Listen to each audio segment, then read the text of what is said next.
Welcome to Filthy Casuals Review, a game where two bumbling magic morons try to match wits with the best brains Limited has to offer, and Marshall Sutcliffe. Just kidding, love you, Marshall. Here's how it works. When a new Magic set comes out, pro player Luis Scott-Vargas and self-proclaimed food and beverage director Marshall Sutcliffe grade all of the commons and uncommons from the set on their excellent podcast, Limited Resources. Kenny and Seth have each done a blind review of the cards on their own. The goal? Get as close as possible to the grades the pros gave them. I'll let LSV explain the grading system. Ace. These are your bombs, your game winners, just the best cards in the set. They tend to be really efficient, good in many situations, or just capable of ending a game by themselves. B's. B's are cards that actively pull you towards their colors.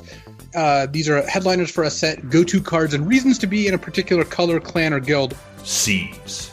C's are playable. Most cards fall into this category. They're fairly interchangeable, and you're going to end up with a bunch in your deck. C's don't mean bad. C's are just kind of your average card. D's. D's are sometimes playable, but you'd prefer not to run them. These are the cards that, when you've got these in your deck, you kind of wince a little. You're actively unhappy that you have to play them. F's. And then F's are basically unplayable. Seth and Kenny will get points based on how far off they are from the professional grades. It's a lot like golf. There's a lot of cursing and the low score wins. To spice it up, the loser of our little game will have to buy a booster box of the new set for the winner. Stick around till the end of the show to see who won. But for now, let's talk about some of the truly awful decisions Kenny and Seth made, and maybe even some of the valuable lessons learned, as Filthy Casuals review... Dominaria Unidos.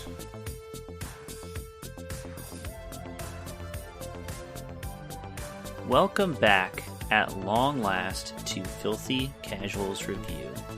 It's been 83 years since our last Filthy Casual Review. At least it feels like it. I don't even know who I am at this point. It's crazy. The last one we did was Streets of New Capenna, which came out in April. If you can believe that. Wow. Yeah. It's been that long. Wow. Yeah. It's absolutely nuts.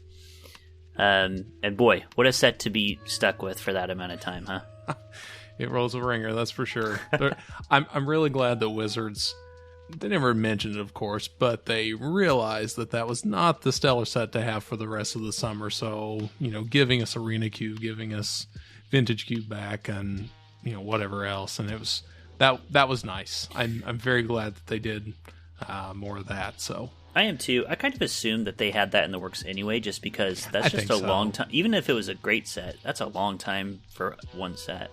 Well, I kind of wonder because the set we're about to talk about here, Dominaria United, is the kickoff for the 30th anniversary for Magic the Gathering. So I kind of wonder if maybe there were some timing aspects with that to align with something. I'm not sure, but that could be. That's the only thing I could think of as to why, because these past 3, 4, 5 years it was just rapid fire. Right. I remember it was just on the opposite end of the spectrum. You would text me like, hey, this is up. I'm like, didn't we just do one last week? yeah totally. So this is the pendulum swung all the way to the other side with this one, but I was thinking maybe there is just some timing with this being the 30-year anniversary of Magic the Gathering. So we'll see. Yeah. It could be. We'll have to see what we think of this set. But first, as always, we need to give out awards for the last set, Streets of New Capenna, which you were definitely not a fan of, and No, I was not a fan at all. I wasn't super in love with either. But nevertheless, we will give out our awards, and we'll start with my defeat card, which is Lagrella the Magpie. Oh, yeah. Okay. This was the very complicated Broker's card, green, white, blue for a legendary 2/3. And I'll read the text, and once again, it's hard to know what it actually does. Mm-hmm. When it ETBs, exile any number of other target creatures controlled by different players until Lagrella leaves the battlefield. When an exiled card enters the battlefield under your control this way, put 2+1/+1 counters on it. So it's like a Oblivion Ring Field Hunter effect that you can also hit one of your creatures with, and it will give counters to your creature when it comes back. Sure. I gave it a D or F. They gave it a B+. It definitely played as a B+. Mm-hmm. Yeah. For me, It's very unfortunate that one of the hardest to parse and understand cards in recent history, which is definitely saying something, I totally get it. It's also one of the best cards in the set. So yeah, sure. I didn't understand what it did completely when I graded it, but that's no real excuse. It was just a nutty card. I remember talking to you about that card multiple times to try and figure out what this was. And then at the end of the day, it was kind of like, close your eyes and just point to something. And I was like, here we go. a little bit, yeah. Because I thought I understood it, and I still didn't grasp the entire card. Yeah, that was my defeat. Yeah, I'm gonna interrupt here just real quick. I probably already know what my defeat card is because although it's been a minute, some things you just don't forget because they just are such bad picks. Yeah. Over. But it's definitely got to be Civil Servant for me. Yep. I have the screen grab of you. It was within the first week of us playing the format. And your tweet is, I accept my defeat trophy. And it's just an image of Civil Servant. Oh, absolutely. There's nothing to say about it. It's just a good card. I just completely missed on this one and just how it played out. So yep. If you just drafted Civil Servants, I mean, chances are you're going to do decent. I still didn't figure out that set. I can't tell you for certain that if you drafted X number of Civil Servants, you were guaranteed for X wins or something like that. I mean, I thought that of like many other cards, and then I went through the whole ringer. I was like, oh, Jewel Thief, like it's such a great card and everything else, and we can talk about that one more if we want to, but it's like that wasn't guaranteed to win or anything. And then like all the cards I thought were going to do great, it really petered out quickly. And then there were other cards I was like, what the hell is this? Like they were also doing great. So I truly did not understand this set, how it was supposed to work out, but hey, I think that was definitely not just you, because you gave this a D or F. Just to read it real quick. It's green and a white for a 2/3. It's a cat citizen. When it attacks, you can tap another untapped citizen to give it +1/+0 and lifelink until end of turn. So you gave it a D or F. LR gave it a C. I don't know exactly where they would grade it at the end, but I'd be tempted to just give it a flat B. Sure. Yeah, that's fair. So they graded it low too. And there's some weird things about this set because it's focused on, these 3-color families or factions, but it wound up being a 2-color set, and the two drops wound up being one of the most important things in the set, weirdly. And so this just kept rising and rising in value. I remember one of my best decks I drafted had 4 copies of Civil Servant. Sure. Yeah, just quite the miss on this one. And which is funny because, we go from such a color-intensive set to Dominaria United, and we'll get into this more here too, but also very color-intensive. So yeah, it's weird. Dominaria winds up being more of a 3-color set than the 3-color set was. I know, which is odd, but and again, we'll get into this here in just a little bit. But I think the execution was very different. It was approached very differently between Dominaria and Streets of New Capenna. So yeah. I think one of them was a lot more successful than the other. I mean, it's probably not hard to figure out which one I like better. Yeah, sure. But yeah, it's just interesting to see how two schools of thought on how to design and build multicolored sets can be. Yeah. So it was quite interesting for sure. Definitely. Along these same lines, our Triumph. I say our because I'm just giving us both the same Triumph. And sure. It's not even a card, it's a family. Brokers. In our review, we called Brokers as being the best guild, the one we're most interested in. Yep. In general, LR was not all that high on shield counters in their set review. But you and I were both very high on them. We really liked them. And then I think in the first week, the boys came around and LSV said that a shield counter is worth something like 80% of a card or something like that. That makes sense, especially in that set. There's a lot of context with that one. Yeah, I agree. So Brokers was the best family, and it wasn't even close to being close. Hey, go us. You had to draft Brokers or settle for something else. So yeah, we nailed that one. Cool. Well, that's good. And then finally, the wild card, I would say, and you and I actually did a little bit better than LR, but none of us were close, was Quick Draw Dagger. Oh, yeah. Okay, yeah. So this was the 3-mana artifact equipment with Flash, it gives a creature +1/+1. It costs 1 to equip, but when it ETBs, it attaches to a creature and it gets first strike until end of turn. So it was a great little trick to kill a creature and then have a permanent boost to power and toughness on the battlefield with a cheap equip cost. That was the big thing. Right. Yeah, it was. I think more people would use it for the initial flash cost. Like it just happened to have a cheap equip cost with it, and for good reason, because it loses the first strike and just gets +1/+1 at that point. So it's not like it's really going to move the needle per se.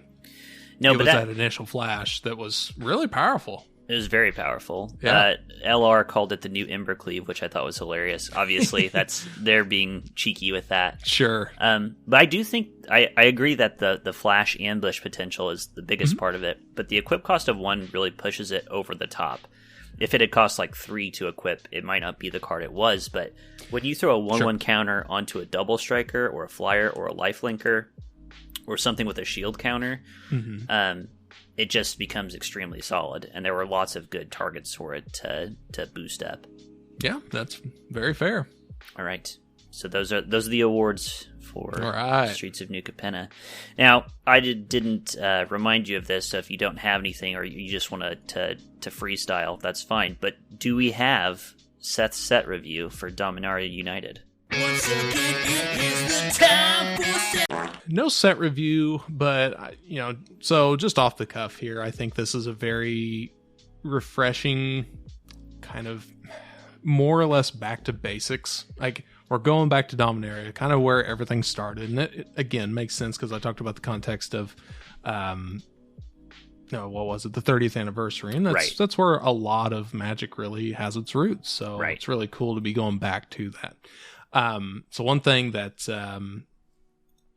I really thought when I initially looked at this set and did my review and all that, I kept thinking, we've had a lot of really fast sets and all that, and I think this is a good one that just really slows everything down. So I felt like there was a lot more sorcery speed, interactions, just a lot of, going back to like domain and having all these colors, kicker. Kicker and all that stuff. So it's just really going to slow this down because you're going to have multiple colors. I think this is kind of what we alluded to here. 3+ colors at this point. So it's going to be very, very common here. So I think it's just really going to slow the format down. There's going to be, I think, a lot more, what do you want to call it? Optimization that will be had to this one. I felt like Streets of New Capenna, again, I didn't figure it out, but I felt like that set was kind of figured out within the first couple weeks. It was like draft brokers and get as much as you can. Yeah, so go white, blue, hopefully, or green, white, and then figure it out from there. Yeah, I mean this set could definitely be unlocked here in the next week or two. And I purposely, so this is, full disclosure, this has been out here for a little bit now. We've had about just a week, few delays, in trying to get this out. But I've purposely not been trying to look at too many, streams and stuff like that. I saw one, maybe two with Nami, and but beyond that, I've really tried not to do a whole bunch of like spoiling here because I wanted to keep this as fresh as possible onto what my grading was. So yeah, it's a good idea. Yeah, so I might have some things that are a little outdated based on some more recent data from actual gameplay and all that, but it'll be interesting to see. But I really like this set. I think it's going to slow things down just a little bit more, which I'm always a fan of. And then I think there will be a lot more chances for multiple archetypes to find success, which again is refreshing. Well, I'm glad you took the route of like keeping yourself fresh, not watching a lot. I did jump in and do a draft before we recorded. I did see that, yeah. And so I might have some things to say, some updates on particular cards. But the biggest thing I noted, and I mentioned in that episode, every single deck I went against was 3 colors or more. And it makes sense. Yeah, this is just it's really domain, well and then supported the to be able to fixing do that. is fantastic. Like Yeah. full 10 cards with dual lands. It just makes it really easy to at least splash a third color or just go full 3 color. Mm-hmm. No, that's great. I'm looking forward to this set review here. Well, let's get into it after a quick break. Do you love watching movies? Do you hate watching movies? Boy, oh boy, do I have the show for you. On Watching Movies, April and Kenny watch movies. Instant classics like Pride and Prejudice and The Mummy. Despicable gutter trash like Harry Potter and the Goblet of Fire. Divisive, controversial picks like 2001, A Space Odyssey. Each month our hosts discuss and analyze a movie, then put out a watch-along commentary track. Enticing! Whether you like watching movies or hate watching movies, you'll love Watching Movies with April and Kenny. Now streaming on your favorite platform.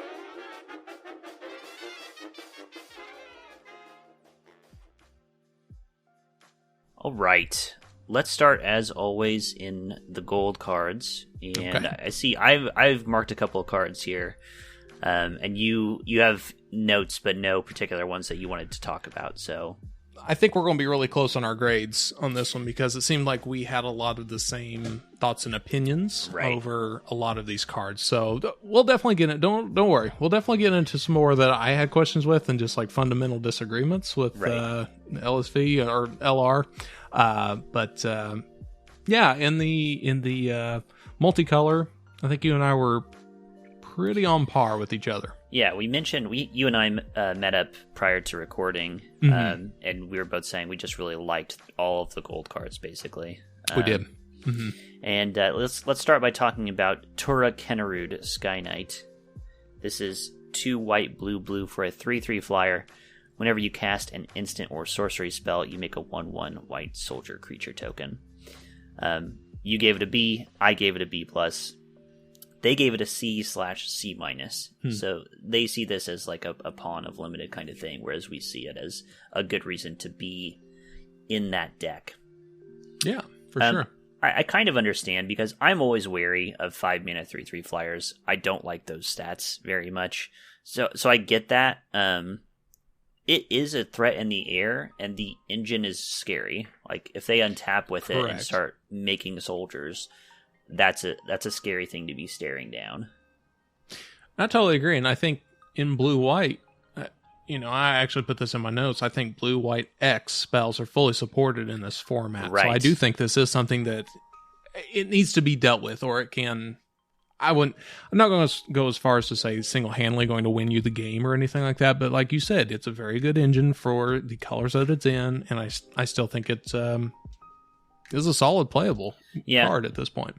I that is my first instinct, and I do think the Jeskai deck, which is basically blue, white, red spells matter, this seems pretty good and pretty well supported. The strike I guess I have against this is there's another card in black, and we've seen this kind of card before.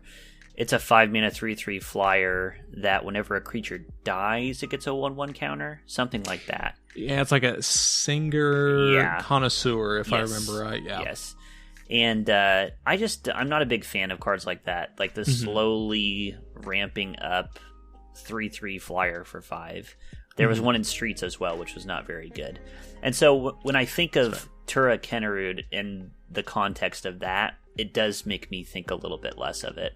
Especially because instead of getting a more and more powerful threat in the sky, you're just making dorky 1/1s. But arguably the dorky 1/1s are going to be better because there's rewards for playing lots of little creatures. I totally agree. I think a go wide strategy in this set does work. Yeah. Yep. So I don't know. I think I would bring my grade down, at least down to where you're at a B, maybe a B-. And I'd probably tag a build around on there too, because that's fair. If you don't have a good concentration of spells, then this isn't going to be that good. That's very true. I actually did not put build around on this one, which surprisingly, because I practically put all of them as build around. Yeah, I mean, they're all very specific to what that deck is trying to do. Agreed. So yeah, now that can bring us to... I don't know if I love or hate this card's name. Urg, Spawn of Turg. This is black, green for a legendary frog beast. It is a star 5. Its power is equal to the number of lands in your graveyard. A little weird. At the beginning of your upkeep, look at the top card of your library. You may put that card in your graveyard, so you get to surveil 1 every turn. And you can pay black-green, sack a land to gain 2 life. You and I were in lockstep. We said this is a B. LR gave it a C. I think for what the card does, if you just look at its effects for 3 mana, I stand by B. I think B is where it's at. Because it's a big blocker. It's going to start milling away lands that you don't want. Like, surveilling every turn is really powerful. I totally agree. And sacking lands to gain 3 life or gain 2 life, that helps you win the race. It also pumps up Urg's power. That's a lot of stuff going on in your 3-drop. The thing that they called my attention to, LR did, is just this cycle of the 3 color pips legendaries. The ones that cost exactly 3 are rough. And having played a little bit, I think they're really rough because so much of your mana base is made of these tapped dual lands. So it's very hard to hit these on exactly 3 when you want to. That's fair. So it does knock it down a little bit for me, I think. So is it a big step up to go from, because I'm thinking of Civil Servant from last time, where 2 mana, intensive colored cards were the cards to have at that point. Yeah. Is it a huge jump going from 2 mana to 3 mana that are designated already for you? I think, yeah. I think being able to cast your spells on 3 matters a lot more here. I don't think... Definitely it's not like Streets where you had to have a 2-drop or you're going to die.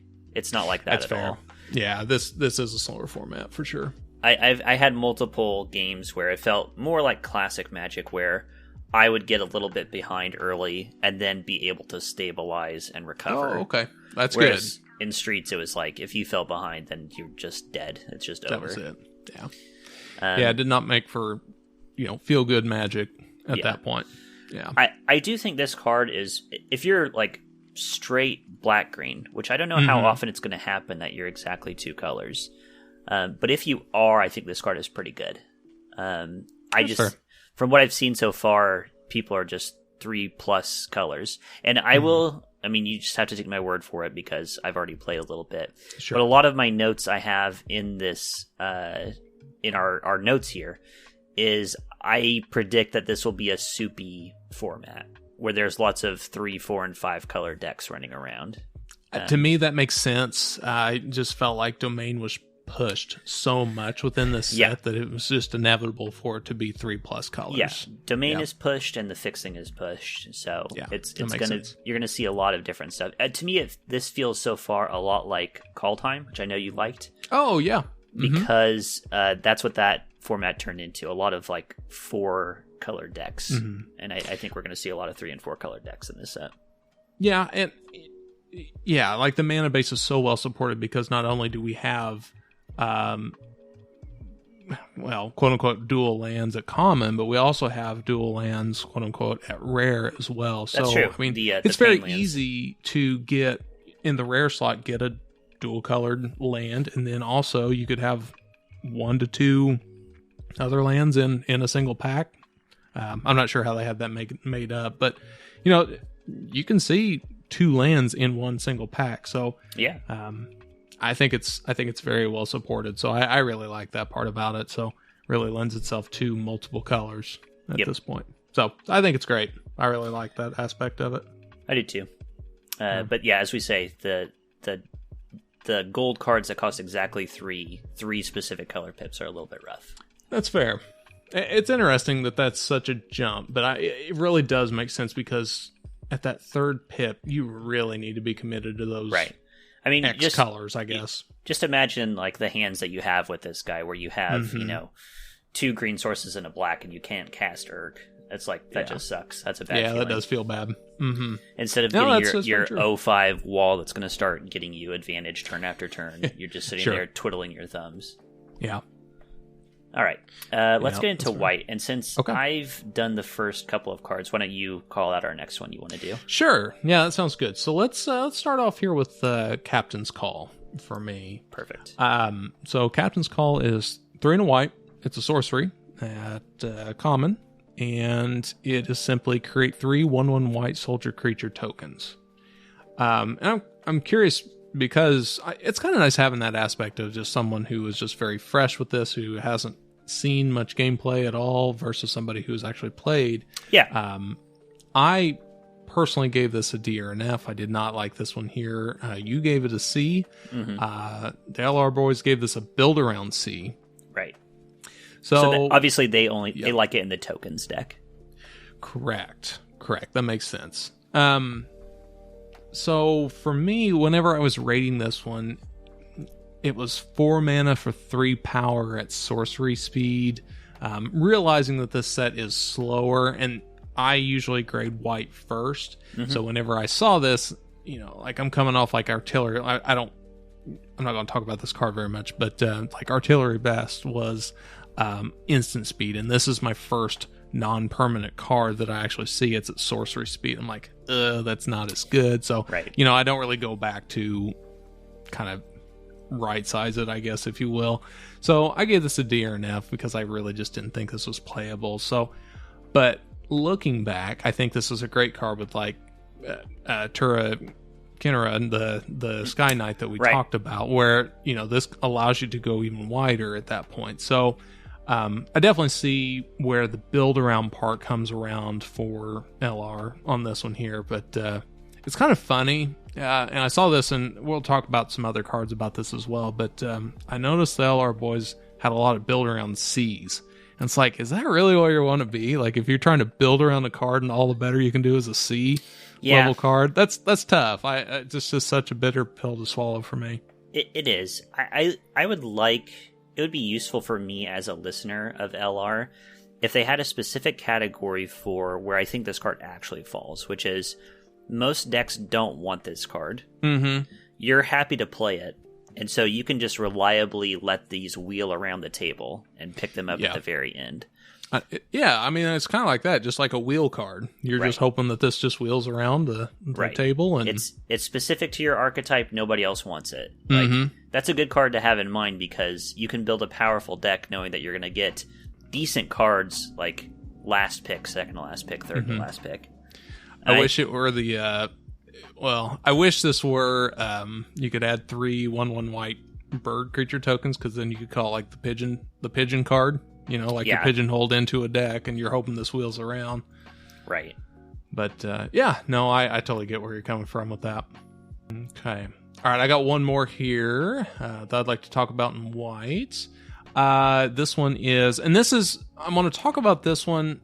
We might just open this up to a larger discussion about this type of deck.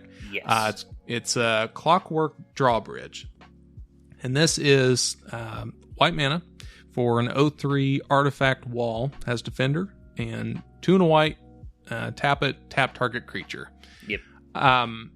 For me, so whenever I was grading these cards, again, starting with white, so this is like one of the early on, so I'm already coming up with excuses and all that stuff. So I graded this a C+, you graded this a C-, LR graded this as a D or an F, so unplayable. Right. I think this comes back to, I think this was probably the highest grade I gave any of the defenders in the set, again, because it was so early, but I don't want to be playing defender. And there's a bunch of walls. Right. I say a bunch of walls. I think there's 11 walls in this whole set out of 281 cards, so do with that what you will. I think it's like 4% of the entire set has...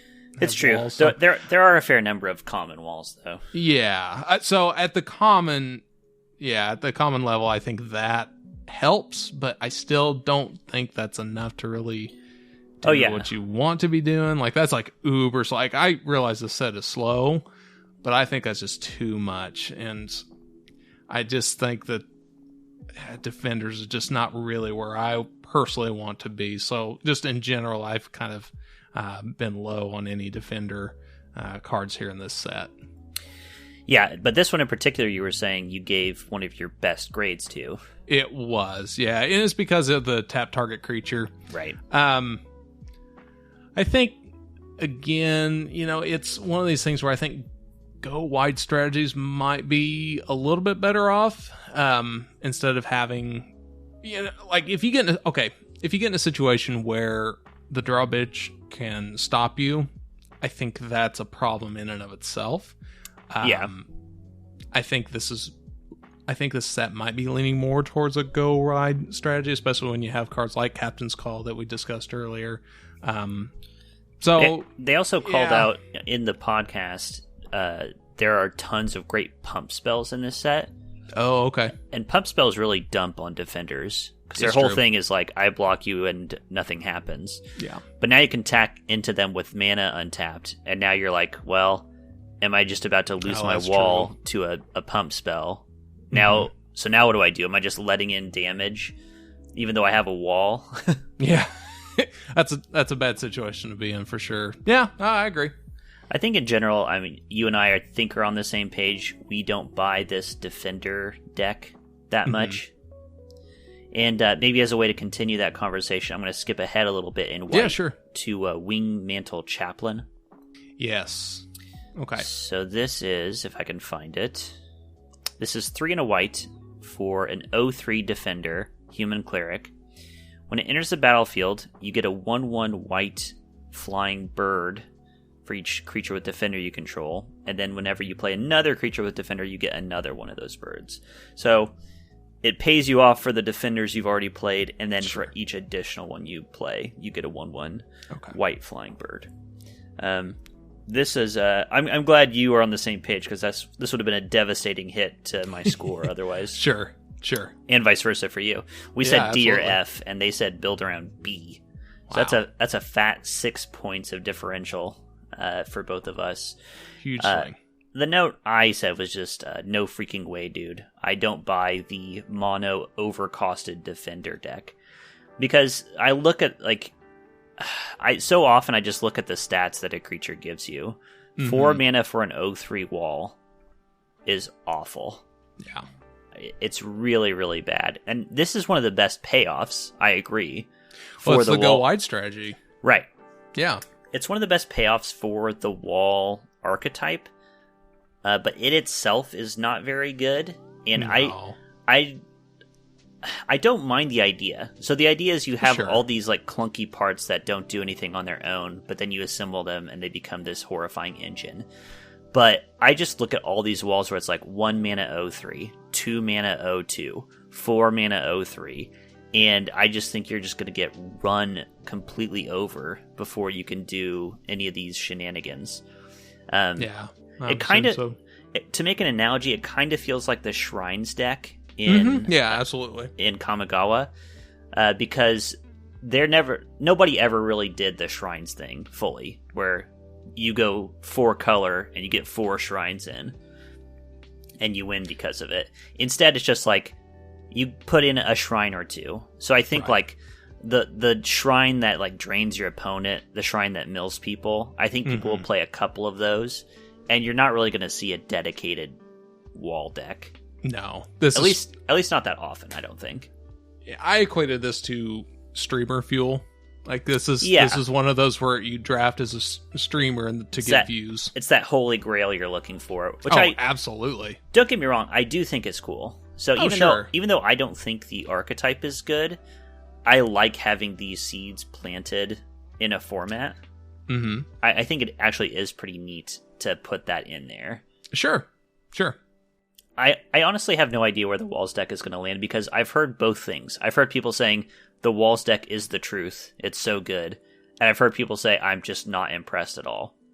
So I think there's no in between, it seems like. I think we're going to have to wait a little bit longer. Like I said, to me it feels like Shrines again.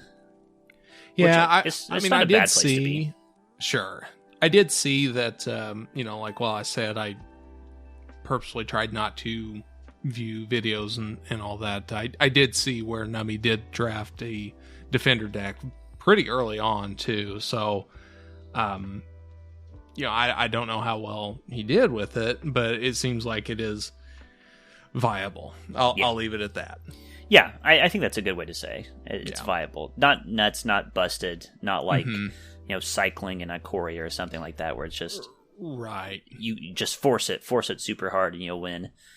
But yeah, we'll see where that lands. We shall. All right. So I've got a few more cards to look at Okay, in white. sounds good. Next up, let's look at Join Forces. Okay. This is 2 and a white for an instant. Untap up to 2 target creatures. They each get +2/+2 until end of turn. So I gave it a B-, you gave it a C+, so we were pretty close to each other. They gave it a C. So you were close to them as well, kind of in between.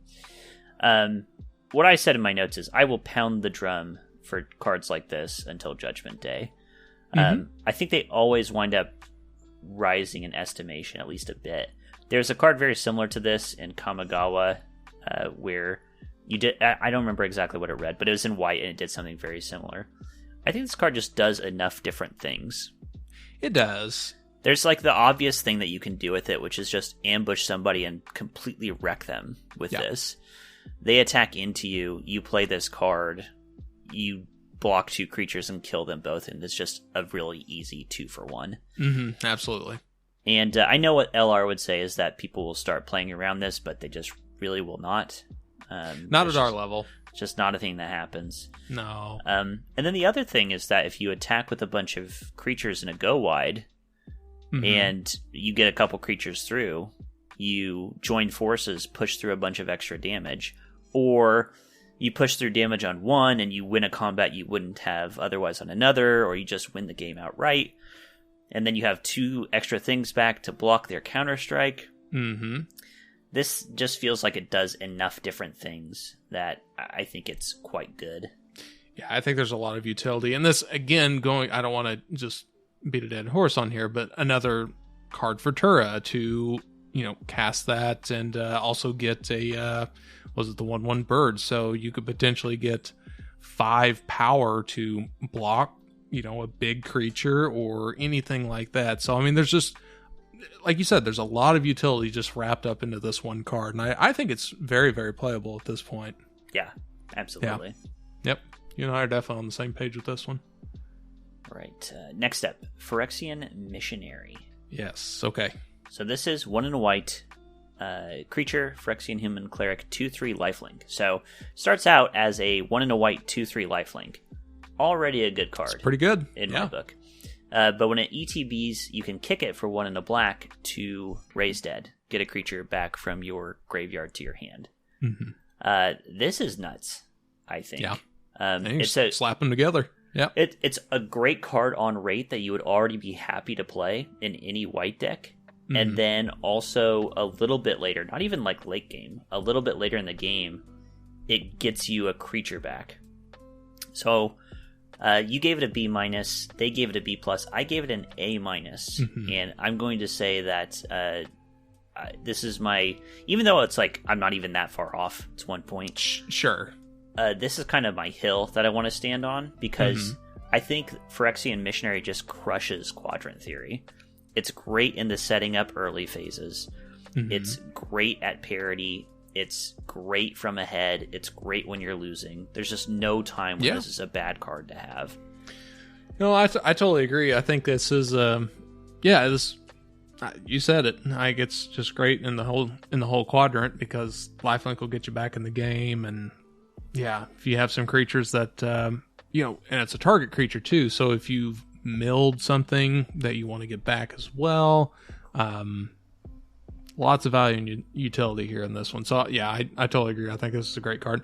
I should have personally. I had this as the B-, as you had mentioned.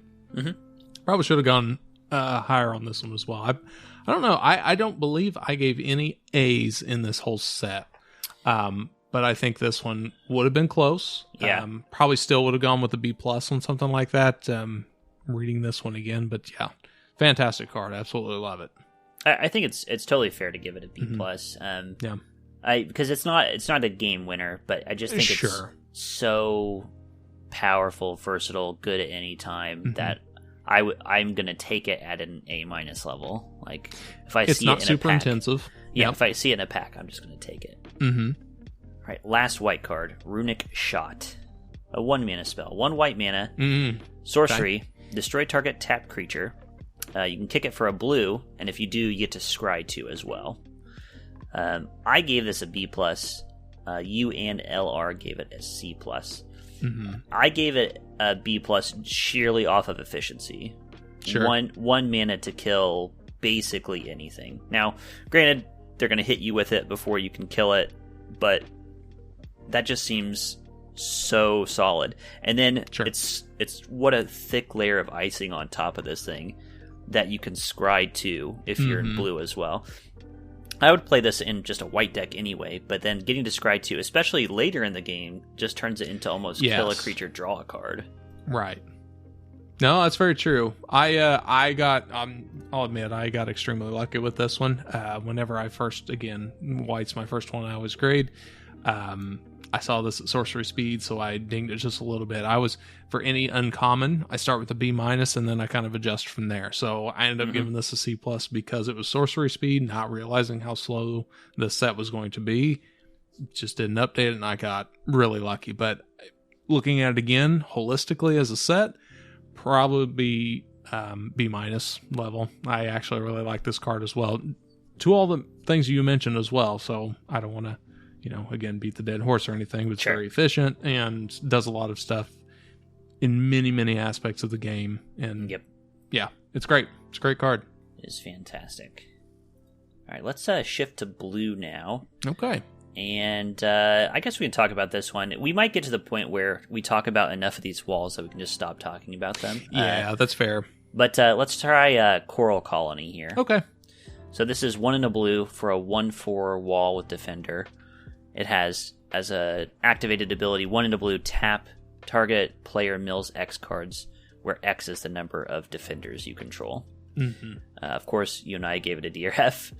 They gave it a build around C+.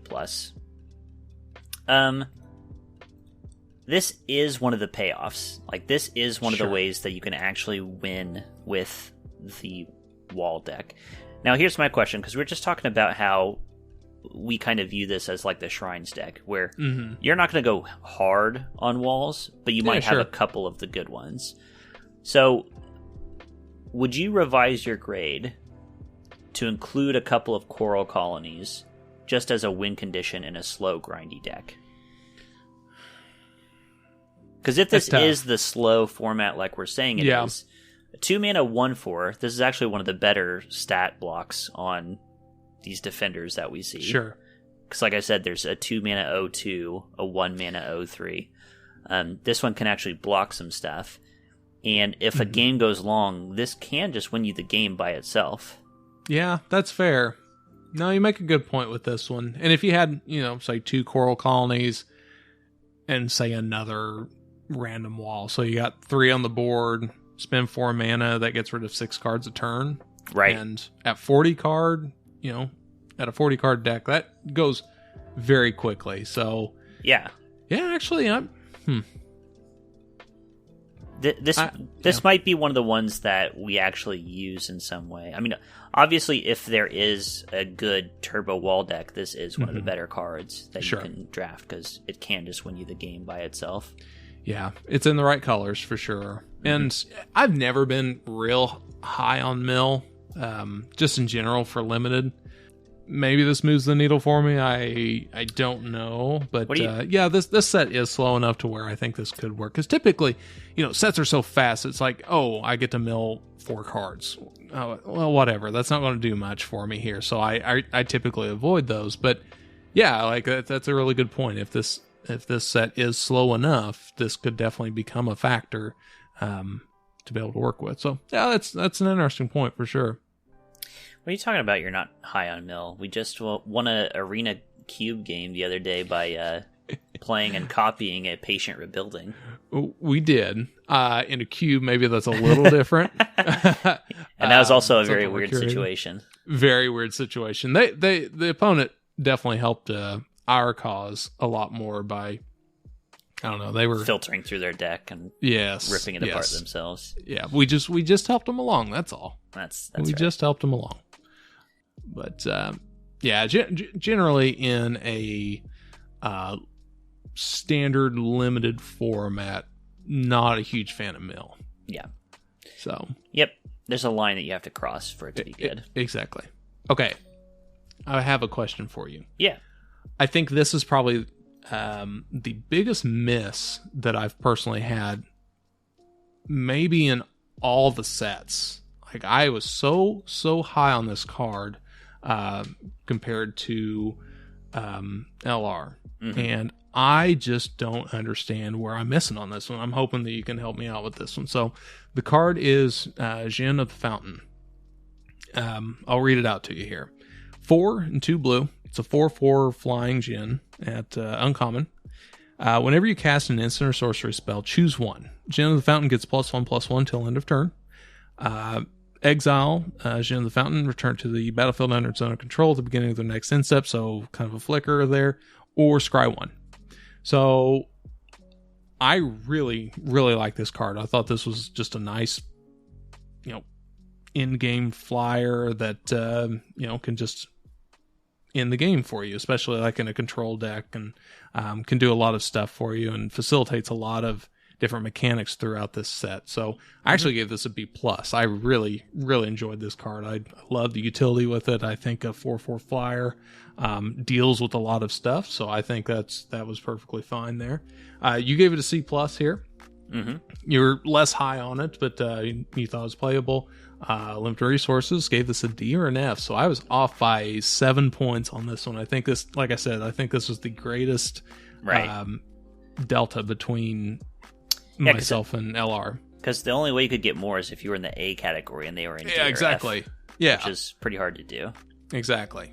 Yeah, I mean, so like I said, I've played one draft so far, and I did go blue-red spells, and I did play a Djinn of the Fountain, and I thought it was fine. Okay. I think it landed more or less where I graded it. Maybe it's a C rather than a C+. Okay. But it's a 6-mana 4/4 flyer, which is a way to end the game. Sure. To me, in the blue-red spells matters decks, this is like a sort of bargain bin Aetherling, if you remember that card. Yeah, absolutely. I've got it in the cube. That's a 6-mana, 4/4, I think, with a bunch of changeling abilities. One of which is the ability to flicker itself, which makes it difficult to remove. And this has the same thing. It's just, instead of paying a blue, it's you cast an instant or a sorcery. Sure. And in that blue-red spells deck, there's so many cantrips and cheap spells that I think it's actually quite easy to have that up. Mm-hmm. And this is just a way to end the game. Ultimately, I think Tolarian Terror, the 7-mana 5/5 Ward 2. Yes, I love that card. I think that is actually the primo version. That's actually a much better, even though it's a common, Tolarian Terror is way better than Djinn of the Fountain. But Djinn of the Fountain is fine. That's where I come down on it so far. Granted, very That's early. Fair. But I think it's fine. I think calling it just never play this, it's a D or F, I think is... well, granted, I'm saying D or F. I think they probably gave it like a D+ or something like that. Okay. I think it's totally fine. This is something they have to do something about. You can't just let a 4/4 flyer hang out. No, not at all. And that's ignoring all of the other abilities that it has. Absolutely. So yeah, interesting. I'll be curious to see where this one lands. It does sound like it's where you were, somewhere in the middle. I think so. Between us. Mm-hmm. I think it's very good. Okay. Let's see. Next up, a card that we both can talk about here: Founding the Third Path. Our first saga. Yeah, this is pretty close to big delta for me as well. Yeah, both of us. Yeah. So this is 1 in a blue for an enchantment saga. 3 chapters. Chapter 1, you may cast an instant or sorcery with mana value 1 or 2 from your hand without paying its mana cost. Chapter 2, target player mills 4 cards. That'll typically be you, so you can cast more things. Sure. And, it's a little more mill fuel, potentially. Yeah, sure. And Chapter 3, exile an instant or sorcery from your graveyard. Copy it, you may cast the copy. And it has read ahead. All the sagas in this set do, where you can basically start on whatever chapter you want and then move forward from there. So you can skip chapters if you want to. Sure. So let's say it's late in the game and you have some monster spell sitting in your graveyard. You can just skip to chapter 3, get the big spell. Okay. So just copy it for 1 in a blue and that's it. Exactly. Okay, cool. You and I gave it a B. LR gave it a D or F. I think that's pretty wild because, as you were just saying, Worst case scenario, this is 2 mana, copy an instant or sorcery from your graveyard. And presumably, you're playing this in the Spells Matter instant and sorcery deck. So this is just going to copy a good spell from your graveyard, of which there are many. Copying the Tolarian Geyser, bounce a creature, draw a card, is awesome. Yep. There's tons of awesome things that you could get with this. And obviously, it can do more for you. It can... Sure. You can get on the battlefield and then cast something that costs 2 mana, so you can kind of double spell in a turn. The mill is nice. I think it does enough things that it's decent. I would definitely run this in any blue-red deck, I think. Mm-hmm. Yeah, so I'm going to cheat just a little bit here. I scrolled down here to red to look up Twinferno, which is just the... kind of the red flip of this one. So, if you will, I want to read Twinferno here, and let's just have this discussion here. So, Twinferno is a red instant, 1 to red. So, instead of one to blue here, this is choose one. When you cast your next instant or sorcery spell this turn, copy that spell. You may choose new targets for the copy. Or another thing too, it also has target creature you control gains double strike until end of turn.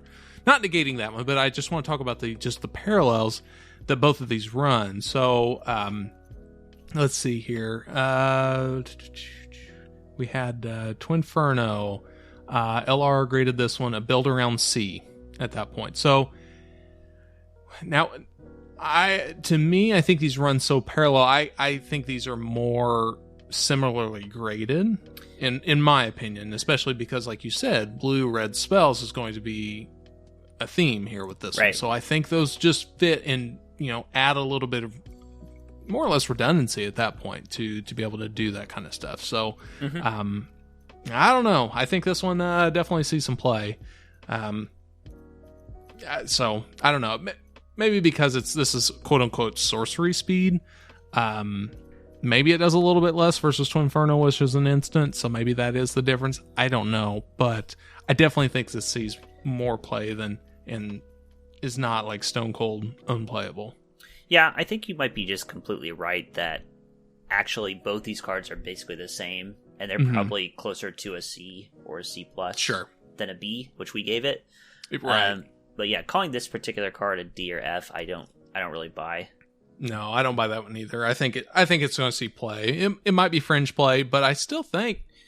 And maybe there's a lot of options. It might be that's why they gave it a D, because they're like it'll see play sometimes. Yeah. But I don't know. I just think anytime you're playing the blue-red deck, you'll play this card very happily. Oh, sure. Totally agree. Okay. So this is something I wanted to bring up, counter spells. Yeah. In the set. So there's a handful of them, and we've, of course, famously have had a devil of a time trying to figure out how to grade them, how to predict how LR will grade them. I will say, I think the other two in this set... no, maybe just one of them. There were a lot of NA grades in LR this time. I don't know if you noticed that looking through. Yeah, I didn't. I did. I don't know if they were like rushing or if they're like changing their policy about how they grade cards. There were a lot of cards they just didn't give actual letter grades to. That's interesting. I mean, for them, the discussion matters more than the grade, so I kind of get that. And they kind of went back to the olden days, like when we did our flashback review of, not Khans of Tarkir. Oh, which one was that? Not Dragons of... Oh, it was Dragons of Tarkir. Dragons of Tarkir, yeah. No. It was the middle one. Fate... Oh, Fate Reforged? Fate Reforged, that's the one. Yeah. They did... Basically, whenever they said build around or sideboard, they just didn't give it a grade. They just said, it's a build around, it's a sideboard. This time when they were grading it, they kind of went back there with sideboard. There are a lot of grades where they just said, it's a sideboard card. Okay, whatever. Fair enough. Anyway, that brings us to your next card, which is Essence Scatter. Yeah, I mean, it's a card we've all seen plenty of times before. So it's 1 to blue, instant counter target creature spell. And then they had...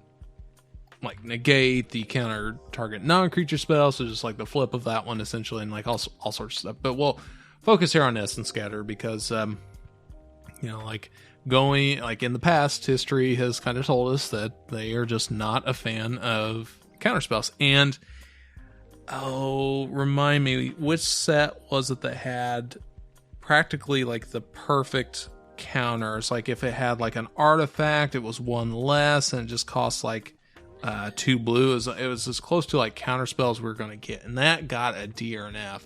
So I was like, okay. I think that was in Kamigawa, I think, because that had that artifact sub theme. Yeah, okay. But that was as close as we were going to get to like a true counterspell, in my opinion. In limited, and that got a D or an F. So I'm like, okay, well, that just seals the deal for me.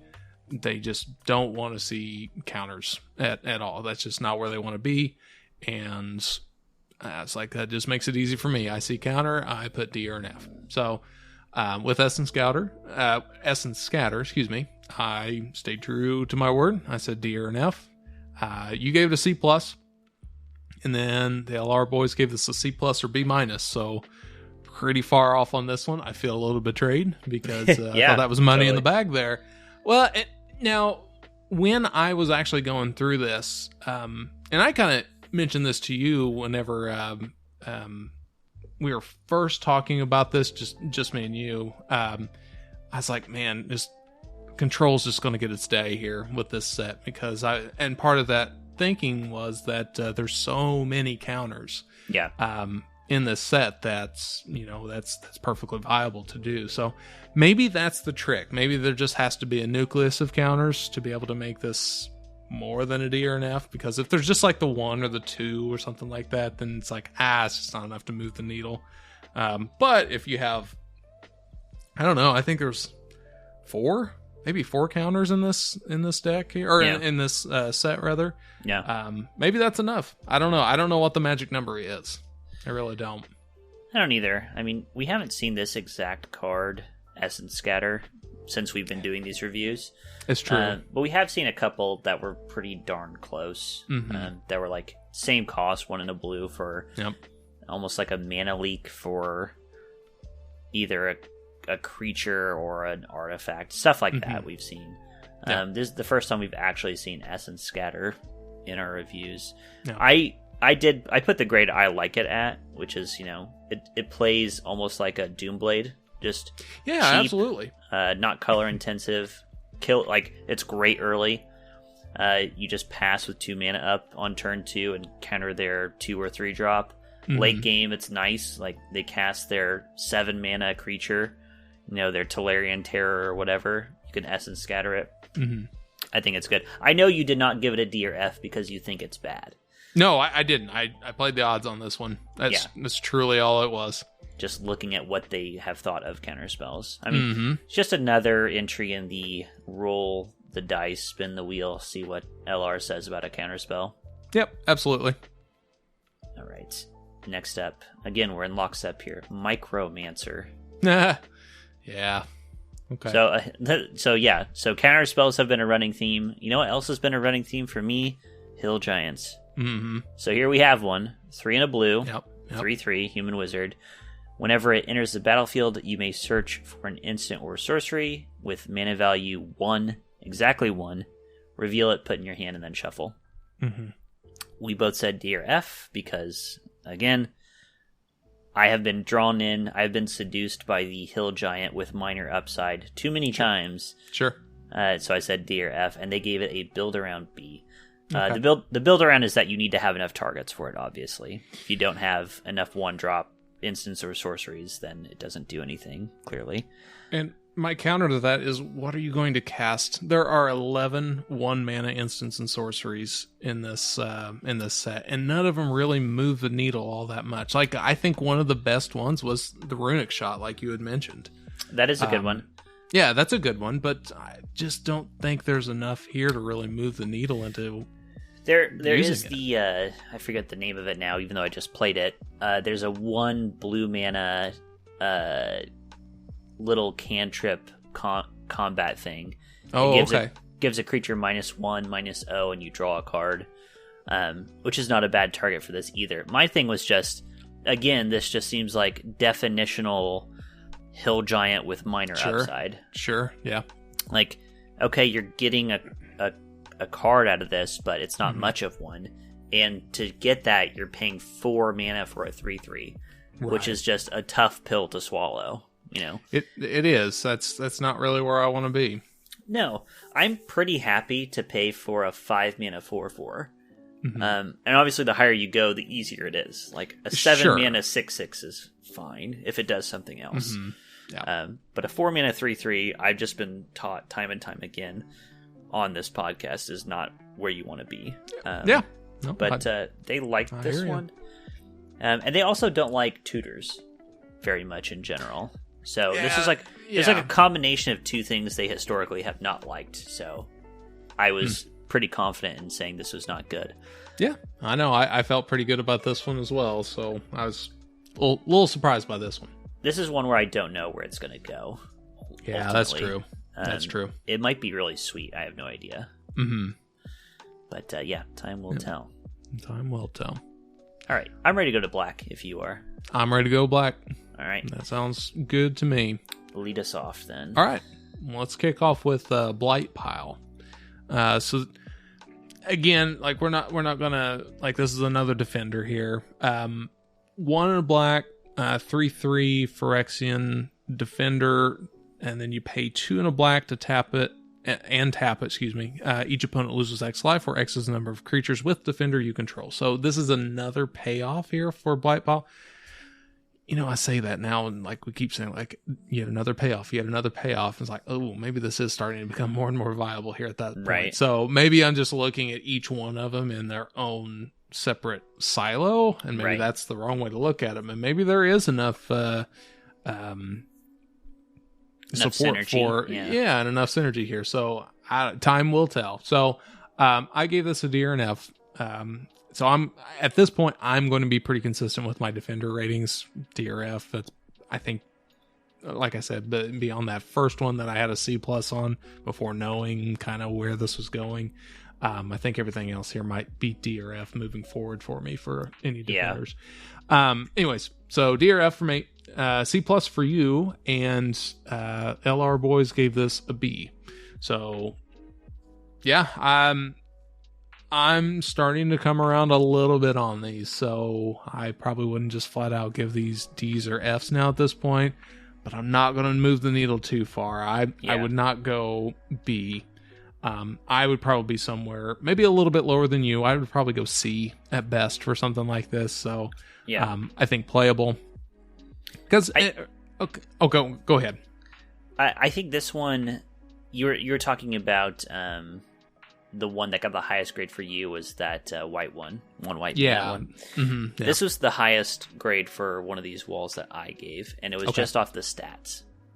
Yeah, that's fair. I like this one better too. Yeah, so that was on me for grading that one as highly as I did, and just not going back to fix that grade. But yeah, I think I preferred this one over the blue. Yes, I do too. The blue wall as well, because to your point, this one does, like, you can't just attack into this one and just be like, oh, yeah. And I think that right there is very important in and of itself. This one is one of the only walls in the set that is actually like above curve as far as like its power toughness. Sure.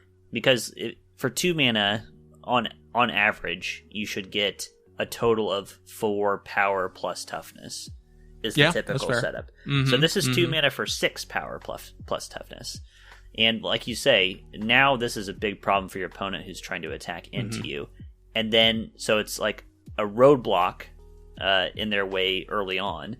And then eventually is a problem that they need to solve because it will kill them eventually. There are some synergies behind this specific card too. So, I mean, it does add up to being something that's kind of greater than the sum of its parts. Definitely. I mean, if you get a deck with, multiple blight piles, that seems pretty good to me. Actually, that really does. I'm kind of, I did not think I would be saying a defender card would be pretty decent, but this is pretty decent. It is, yeah. I mean, it goes back to me to the Shrine thing. I don't want a bunch of defenders in my deck, but I'm happy to play this card. It's just good by itself. That's fair. Yeah. Interesting. Yeah, I think I'm starting to come around a little bit on defenders. It's kind of like what was the comic, the Bamboo Grove Archer? Yeah, that ended up being really good. And that I was was actually just really surprised. that didn't have any defender synergy. It was just like an efficient defender that could protect you. And Yeah. this kind of falls in that category. That's fair. No, that's a great comparison there. I like that a lot. Nice. Okay. Alright. This has become kind of a running theme for me with the last few sets. I think the last one I mentioned with this kind of card was Crimson Vow, maybe? Okay. Anyway, this is Cult Conscript.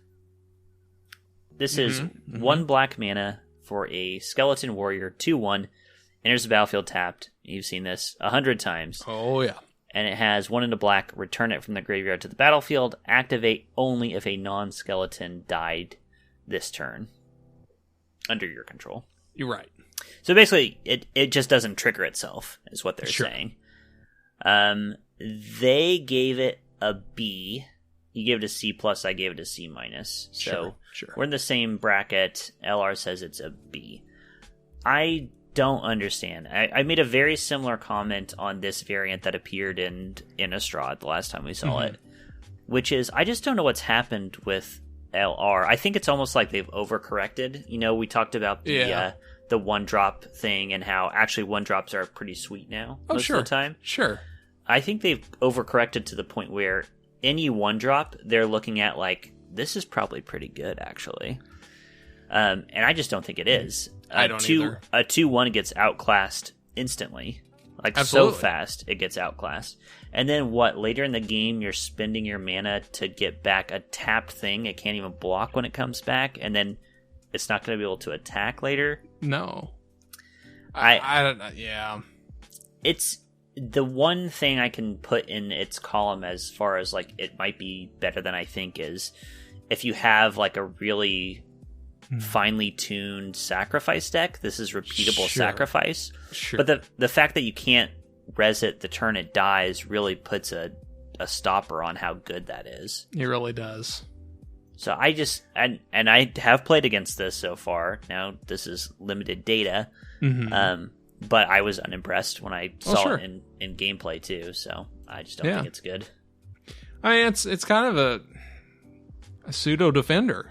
I mean, it is not like something you can really attack with, and then whenever, like you cast it on turn 1, it's like, well, now you got a tapped creature. Yeah, and that's the classic thing with these 1-mana 2/1s. In Constructed, they're pretty dope because you can play a ton of them and really pressure your opponent. In Limited, you just can't do that. You're going to have one of these things. It's going to get through maybe 2-4 damage and then never do anything again. Sure. Yeah. I don't know. I wasn't impressed with the last one that we saw. I'm not impressed with this one either. Sure. Sounds good. All right, so there's a card that I want to talk about, and it's more that like you and I just really disagree on this one. So okay, like to talk about this one. The card is Pilfer. Yeah. So let me read the card real quick here. So it's 1 to black. It's a sorcery. Target opponent reveals their hands. You choose an online card from it. That player discards that card. I mean, it's a simple. Well, it's like a worst Thoughtseize, right? So this one here, I gave it a B-. You gave it a D or an F. So you know we're pretty far apart on this one here. So yes. LR was like in between here, giving this a C. So maybe that's right. I think so. I truly do. And to be fair, I always start with the B- on any kind of uncommon. I was like, you know what, this one here might be good, so I'm gonna leave it here because I don't know. At some point, I generally, so you actually had kind of a comment. I don't want to steal your thunder here on this one here. No, but, please go for it. I generally prefer these cards to counters because then I can actually know what's in your hand and know how to like prep for it. And B, I can get rid of like a really good card and not have to like keep holding up mana. I can just like get this card, just get rid of like one of your best non-land cards at that point, and then just discard it. So I prefer those to counters personally. So I'm a little bit higher on these in general. We haven't really seen all that many of these types of cards either to really know like where LR falls on these either. To my knowledge, maybe I just didn't pay attention, but I thought this was just a pretty good card. So I left it at B-, and we kind of both missed, I guess. I don't know. We're equally like we're on opposite sides of the coin, but we're equally like away from equidistant LR. from the target. Mm-hmm. Yeah. Yeah, I mean, the thing about this, I kind of was just looking at, they typically don't like, here's a card that chooses a card from your hand and you discard it. Mm-hmm. They typically don't like those. But this one has the advantage of it really can't miss. Unlike so many other variants where it's like, choose something with converted mana cost 3 or less, or choose a non-creature, non-land, or whatever it is. Where those can miss, this one really can't fuck you over too bad. There's not very many stipulations with this one. Worst case scenario is late in the game you draw this, they have one card in hand, you fire it off, they're just holding a land. At which point, you really haven't lost anything. Exactly. You know that it's like, oh, I don't have to worry about what they're holding. This will pretty much always get something, so maybe that does bring it into the C for me. Sure. I kind of put it into D and F just because I think this card will get bumped for other playables. Like this card is this is fair. one of those cards that's always fine, but I think will always be like the first one you cut for like a good creature, a good spell effect. You know what I mean? Something I haven't really thought about until just now, like whenever we were talking about this. Whenever I'm grading stuff, I'm thinking of like a best of one format. In Arena, they have both best of one or best of three. Yep. I think this sees a lot more playing like a best of three. It does, as a sideboard. Now, I think you bring up a great point. Is this really what you want to be doing in a best of one, where you want to make sure that you're, firing on all cylinders as best you can? Maybe, maybe not. I don't know. That's interesting. So no, you're 100% right. I was just watching the Lords of Limited, their first showdown they do with each other today in Dominaria. So this is the two hosts of that show get in the same draft, and then they face each other in a best of three with the decks that they drafted. And one of them was picking Pilfer as a sideboard card. He's like, I don't know, if the other guy gets some crazy bomb that I have to deal with, Pilfer is great. Yeah, which is true. If they have some mythic rare, some unbeatable thing, Pilfer is amazing. Sure. You just run it out. Got your card. You're not going to beat me with this. Yep. That's actually really good. But it feels really bad whenever you're going up against, like, say it's a best of one. You have Pilfer in hand, and you're going up against not a Dirtly, but just a aggro, like, red-white that, like, okay, you just get rid of one of their cards, but, like, they're just going to keep coming at you very quickly, and that's not really doing anything. Or, another thing, too, if there's just a bunch of land in hand, and feels bad. So, it's interesting, yeah. Feels real bad. Okay, I think I want to talk about, real briefly, just because I think I biffed this so hard, Toxic Abomination. Oh, okay. Real quick here. 1 into black for a 3/2 Phyrexian Zombie. Not too bad of stats there, but when it ETBs, you lose 2 life. This felt like, an aggressive card to me. Sure. It felt pretty good. It can trade up for a 3 mana or even a 4 mana creature. But you and I, we watched Nummy's early access run in Dominaria United. He went against an opponent who had 1 or 2 of these things, and he was playing the blue-red tempo bounce spells. And this card sucks in that deck. It's such a penalty. It's such a liability if you're going against somebody who's playing these awesome bounce, tempo, stun counter, all that stuff. Makes this look like a joke. Yeah.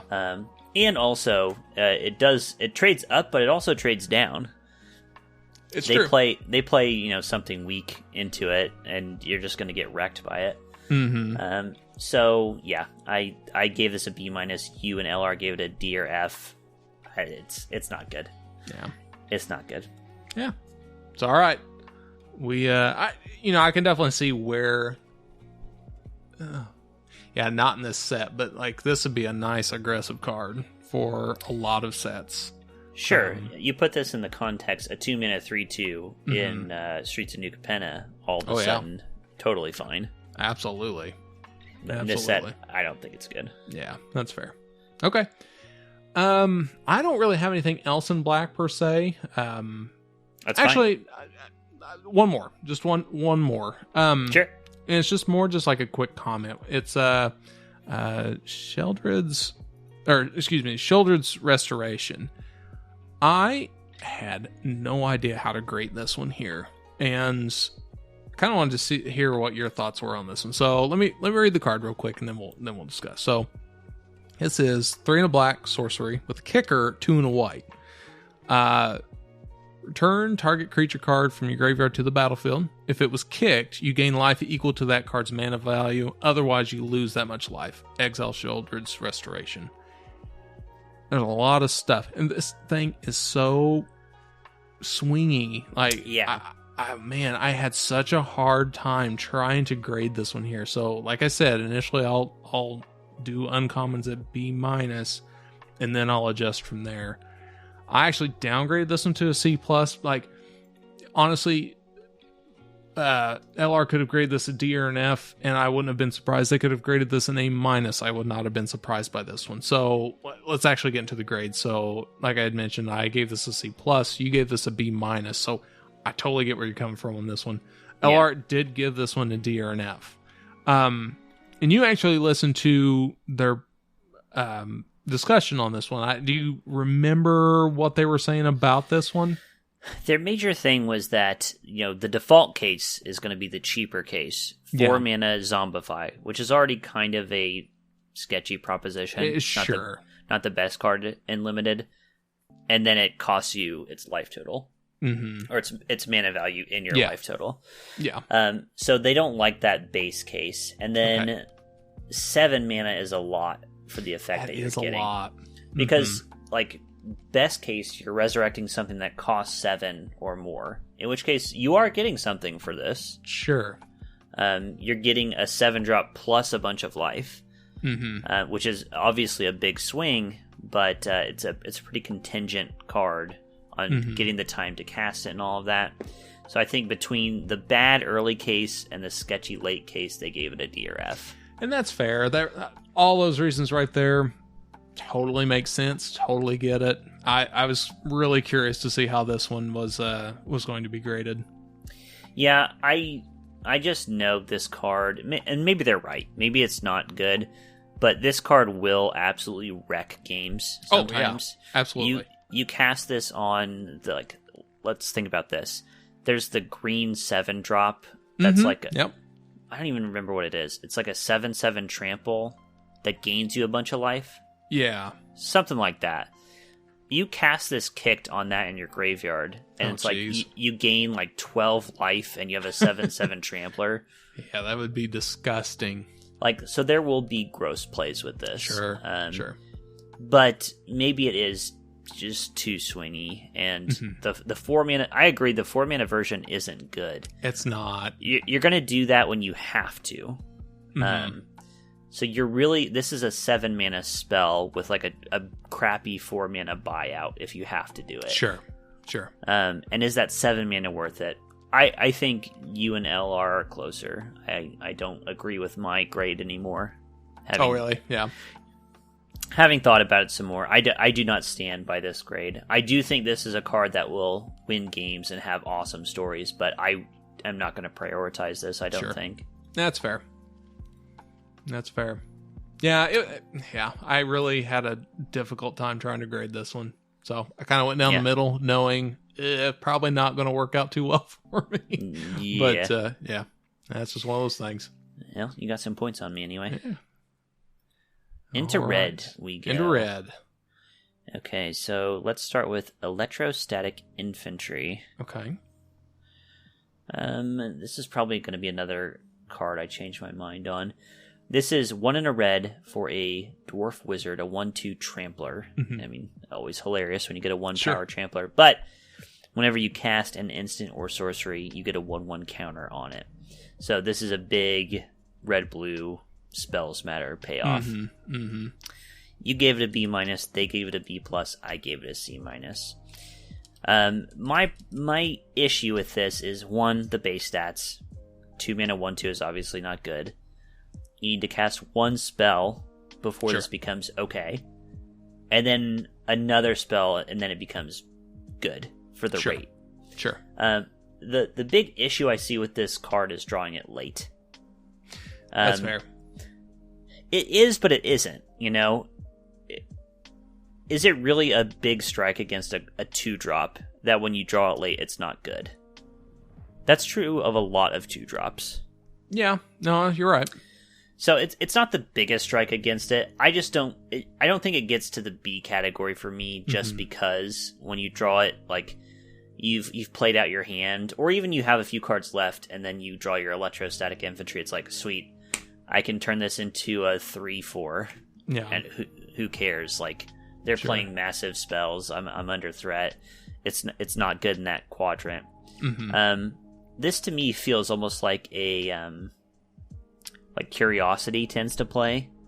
Where that's fair. Yeah, that's a good comparison. When you land it early and they can't answer it, this is insane. Yeah. In blue-red or Jeskai, you play this for 2 mana and they don't have the removal. This is just going to win the game by itself. And that is how it got a B- for me. Yeah. That's exactly what you're talking about right there. But I do recognize what you're saying about later game. If this more or less needs to be on curve. That's fair. I think in a great version of blue-red deck, you will have like 3 or 4 of these. Oh, absolutely.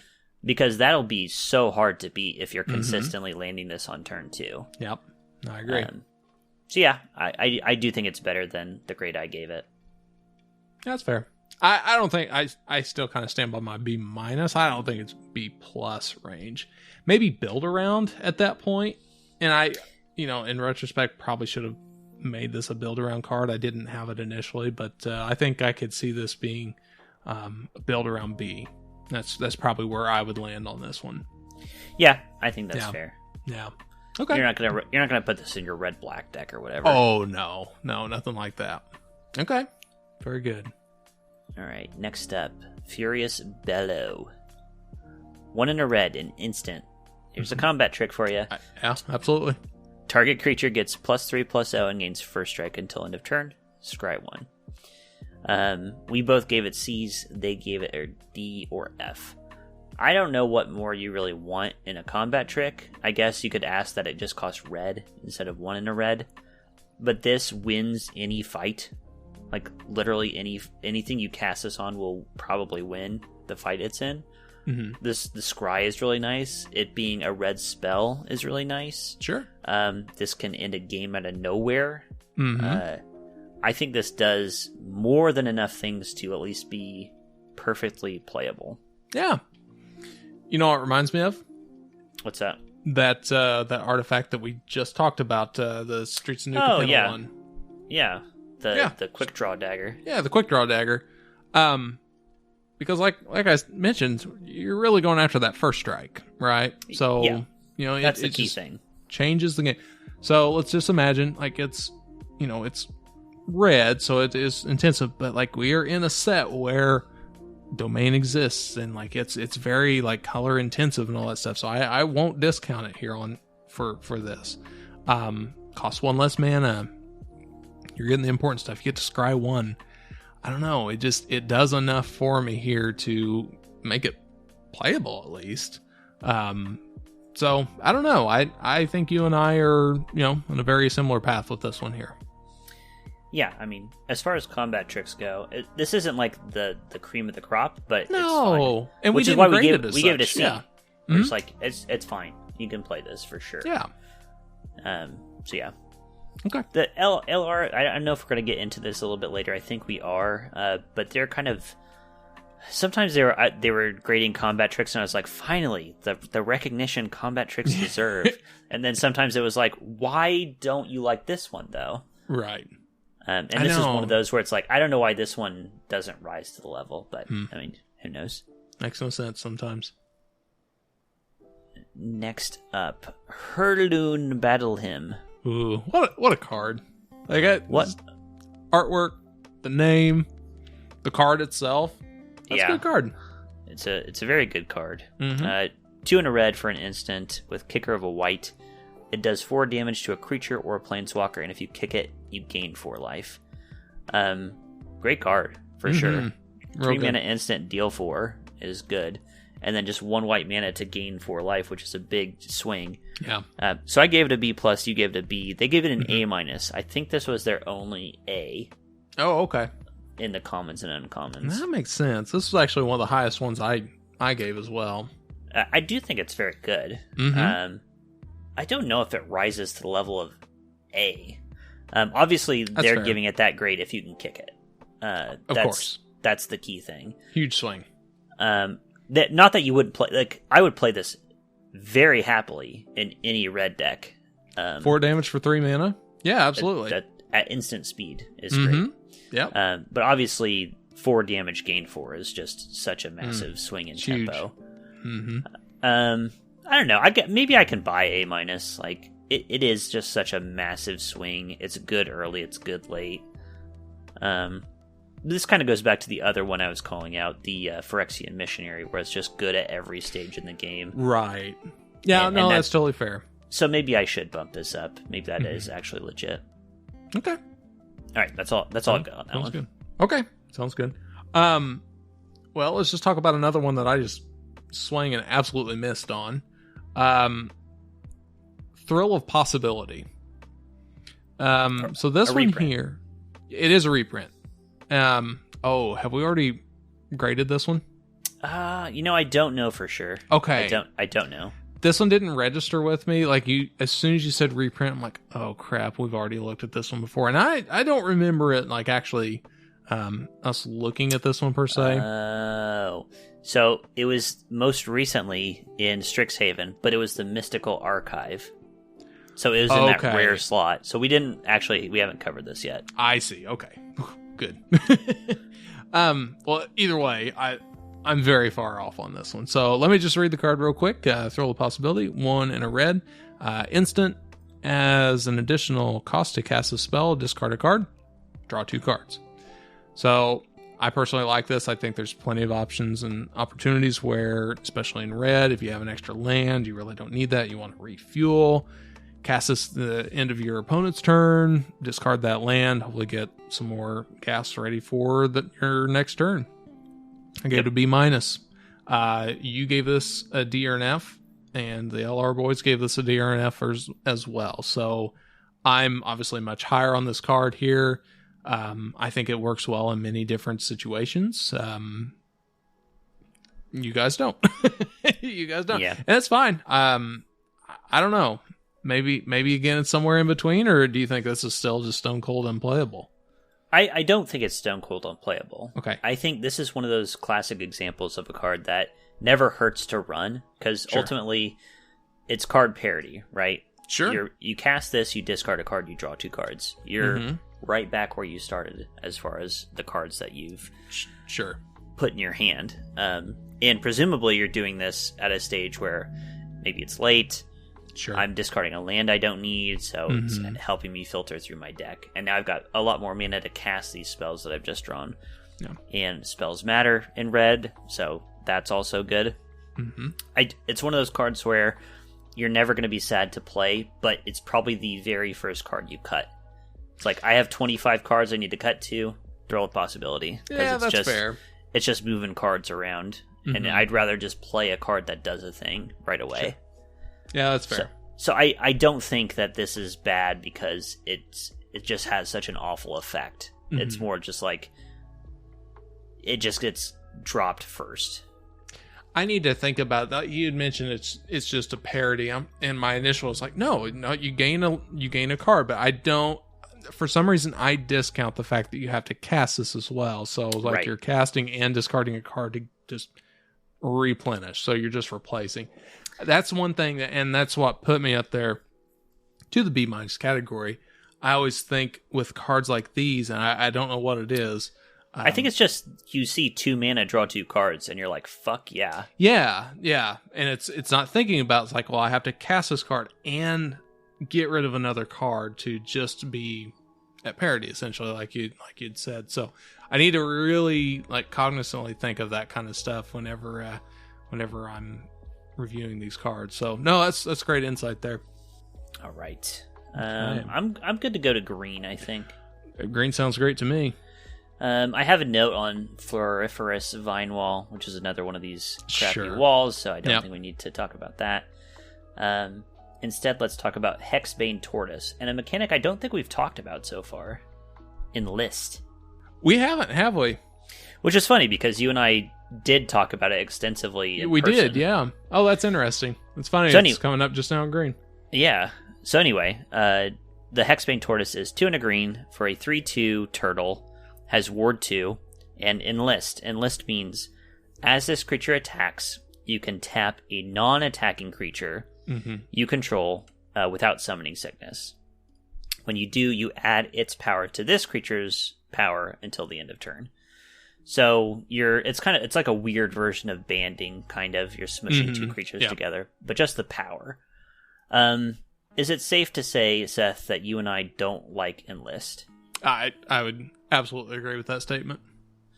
It's not that there are no good Enlist cards, but we kind of just don't like the idea of, in your aggressive deck, you have to put your eggs in one basket, keep one creature on the sideline to soup up a single creature. It's kind of like the, again, calling back to Kamigawa, the red-white one creature attacks thing. Yeah. And that just didn't work out because you're just putting yourself at an inherent disadvantage. And what is this creature in particular giving you? It's 3/2. In this case, nothing. Yeah. Yeah, it's like it's understated, first of all. Yeah. A 3/2 for 2. It has Ward. Okay, so let's say you enlist a 3/3. Now you're attacking with your 6/2. It's still 2 toughness at the end of the day. It sucks. Weirdly, you and I gave this one a decent grade. I know. You gave it a C minus. I gave it a C. They gave it a D or F. I do think it is a D or F. Yeah, I agree. My comment was, "What was I smoking when I graded this?" I don't like this. I don't like this mechanic anyway. And this card is like a really bad example of it. Yeah, no, I totally get it. Well, and so let's just hop over to the next card, actually, the Linebreaker Baloth, which is also an enlist card, but I like its application a lot better. Oh, I do too. So I'll read the card here real quick. So it's 3 and 2 green for a 4/5 beast. It's uncommon. It has enlist as well. And Linebreaker Baloth can't be blocked by creatures with power 2 or less. So I think this one here gives enough evasion. So it's got 2 things going for it. So where the Hexbane Tortoise was a 3/2, so it had 2 toughness. This one, the Linebreaker Baloth, has 5 toughness. And I would much rather be, well, if I liked Enlist and had the opportunity to tap a 3/3 creature to make this a 7/5 that can't be blocked with power 2 or less, I think this will more or less change the dynamic of the battlefield at that point. So, especially if you get an opponent that's lower in health. So, say you're at 12 or something like that, and then, like I mentioned, you, you have the Hexbane Tortoise and the Linebreaker Baloth. I think that's a perfect example here. You can't attack with this Hexbane Tortoise because there's, I don't know, that crappy skeleton creature that's a 2/1. Okay, you can't attack with it. Yeah. Well, now you can attack here with this Linebreaker Baloth. The skeleton cannot block because it has power 2 or less, and now you get to ship that power over there. So,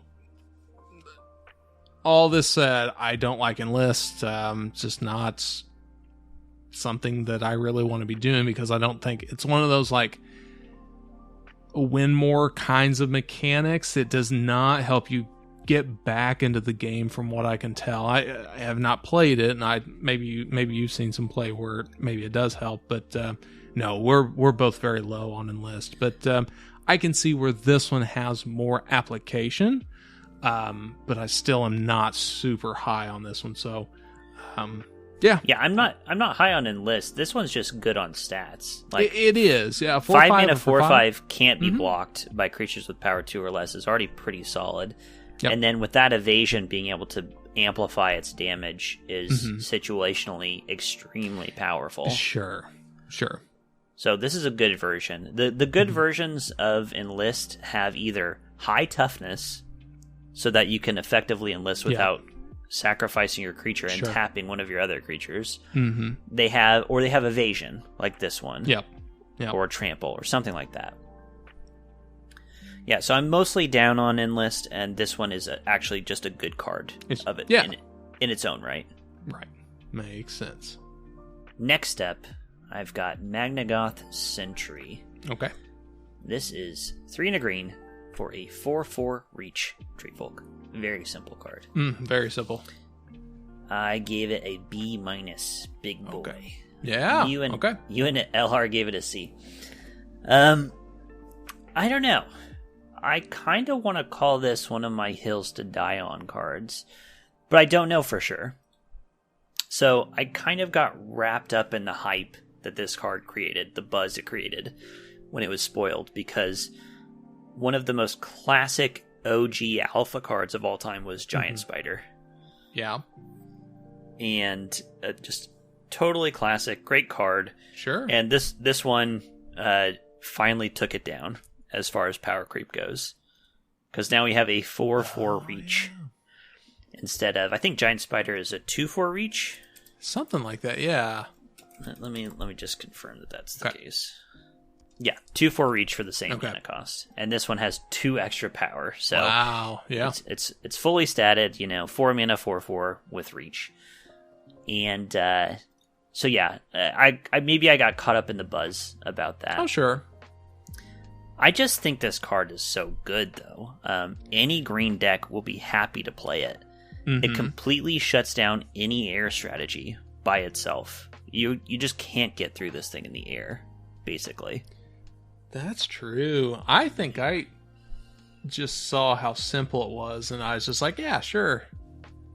But I think it's a 4/4 for 4 with reach. There's a big argument to be made. I think that there's just a green dum-dum deck, which I am all for, because you've got Magnagoth Sentry, 4 mana 4/4 reach. Right next to it, Elfheim Worm, 5 mana 5/4 vigilance trample, and then Mossbeard Ancient, 7 mana 7/7 trample, enters the battlefield, you gain 5 life, and then hell, even the Yavimaya Sojourner, not the best of them, but sure. 8 mana 4/6 that costs 1 less for each basic land type you control. So, and then even Territorial Morrow, there's just so many big dumb idiots. I think keyword large is going to go a long way in this set, and this is one of the best just because it actually does protect you very effectively. I want to ask, from your experience playing the set, how frequently did you see go wide strategies? Because I think that may be where this falls apart. Because if we're just seeing like 2 to 3 creatures on the board at any given time, no one's going to get past that, because like you said, it's just hard to get past big dumb creatures like that. But if it's like a real go wide strategy, I think that's where it falls apart. Like if you can give stuff trample, that's another story, but I know, it's interesting for sure. And again, I've played 1 draft so far. Oh, sure.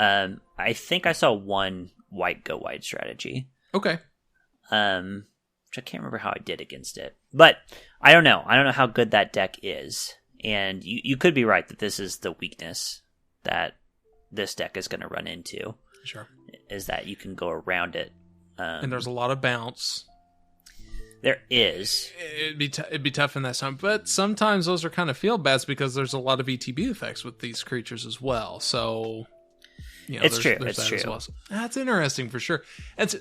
So sorry, just to put a pin on this one here. I just think this really speaks to how many different archetypes you possibly can play with Dominaria. I think that's what makes this a good set here. I really like that. We're sitting here talking about like, oh, could we just play Green Stompy and just be successful with it? So I like that we can actually have these discussions with multiple things and not just like, oh, it's brokers, that's just it. And like that feels awful. Like here we're talking about different things that we've seen. It's like defenders could be an option. We've got the go wide strategy. We're talking about Stompy and everything else like that. So I really, really appreciate that there's a whole bunch of viable options here to be able to work with. Mm-hmm. There's a lot on the menu for sure. Yeah. So that's great. All right. Looks like you've got one more to talk about. I do. This will be about the only green one that I really had. So a lot of them I agreed with.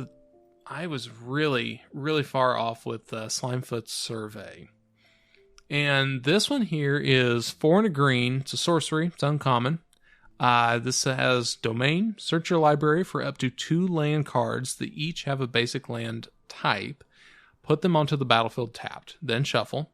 Look at the top X cards of your library where X is the number of basic land types among lands you control.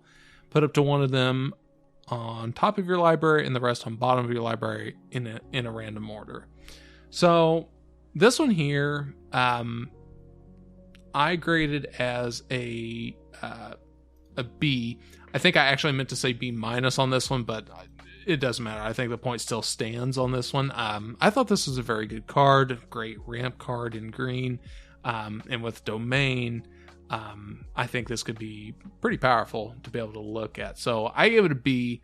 You gave this a D or an F, and then LR also gave this a D or an F as well. So kind of curious to see what your take is on this one. But for me, you get 2 of those common lands, and you can you're looking for 2 land cards that each have a basic land type. So you can just get 4 colors just with these 2 lands, right? And then let's assume you just have those four colors. Typically, you're going to have 5 on this one here. I think if you maybe this was a build around. I think maybe this might have been a build around, but you can look at 5 cards. By the time you get to 5 mana, you're probably going to get to see the top 5. Yeah, exactly. So I assumed with this one here, especially because it's in green, you're getting the full 5 value. So look at the top 5 cards of your library. Put 1 of them on top of your library and the rest on bottom, so you can just make sure that you get the right card that you're looking for. I don't know. Maybe I was a little high on that one, but I don't think it is an unplayable card at that point. I think we've kind of had like a very similar discussion with a lot of these cards here. It's just kind of interesting to see that this was just an unplayable from the LR boys here. Yeah, I think it starts with being a 5 mana ramp spell. I do concede that this is expensive. Yeah, that's always going to be a tricky place to start from because... Yeah. A 1 mana ramp spell is amazing, right? Sure. Like Birds of Paradise, Llanowar Elves, these are the best ever. 2 mana ramp spell is very good. Rampant Growth, Explore is a fantastic Explore, one. Amazing card. Yeah. A 3 mana ramp spell is good. Sure. Especially depending on what it is. Sure. Some of them are very good. Like there was, I'm forgetting what the name of it is from original Ravnica. It was 2 and a green. It was like a 2/2 that searched up a land and put it into play. It's like, that's a great card. Yeah, I remember. I don't remember what it was. But even this set, there's a 3 mana tap for any color and Death Touch. That's a good card too. The higher you go with the cost, though, the worse the ramp is. Sure, that's because at the time you cast this, you could just be casting a 5-drop. You could be casting the Elfhame Worm and just get a 5/4 Vigilance Trample, which that's a great point. I would rather do. Yeah, that and is. And then this also doesn't draw you the card; it just puts it on top. Sure. So I don't know. All these things together, to me, it didn't add up to enough. Yeah, I will say I listened to the Lords of Limited they also have they call it their crash course.